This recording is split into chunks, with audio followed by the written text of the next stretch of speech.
دیکھو اللہ تمہیں یہاں تک اس لیے نہیں لایا تاکہ تم مایوس ہو کر ہمت ہار جاؤ۔ تمہیں کیا لگتا ہے کہ تم آج جہاں ہو وہاں بے وجہ ہو؟ تم خود یہاں تک نہیں پہنچے ہو بلکہ تمہیں یہاں تک لایا گیا ہے۔ تم نے بے شمار تکلیفیں آج اس مقام تک پہنچنے کے لیے برداشت کی ہیں۔ اتنا سفر طے کر لینے کے بعد آج جب منزل تمہارے سامنے کھڑی ہے تو تم کیوں ہار گئے ہو؟ اتنے کٹھن صبر کے بعد اب جب صلہ ملنے کا وقت ہے تو کیوں راستے میں ٹھہر گئے ہو؟ اٹھو، اب تو سفر ختم ہونے کو ہے۔ اب تم منزل کی نہیں بلکہ منزلیں تمہاری منتظر ہیں۔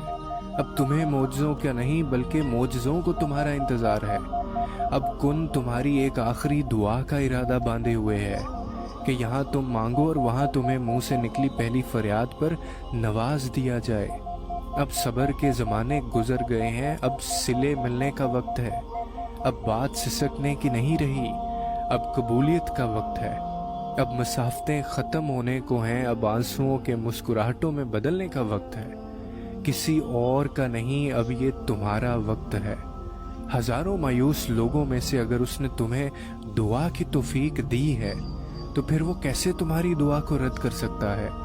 جس نے دعا کا حکم دیا ہے اس نے قبولیت کا بھی تو وعدہ کر رکھا ہے۔ تو پھر اس دل کو منا لو یقین پہ اور اس کو اپنی رضا میں راضی کر لو۔ اگر اس نے راضی نہ ہونا ہوتا تو وہ تمہیں کبھی بھی منانے کا اشارہ نہ دیتا، اور وہ یقیناً تمہیں وہ سب دینے والا ہے جس کے لیے تم راتوں کو اٹھ اٹھ کر رویا کرتے تھے۔ کبھی کبھار بس ایک ہی دعا سب بدلنے کے لیے کافی ہوتی ہے، خاص طور پہ تب جب کچھ بھی بدلنا دل کو ممکن نہیں لگتا۔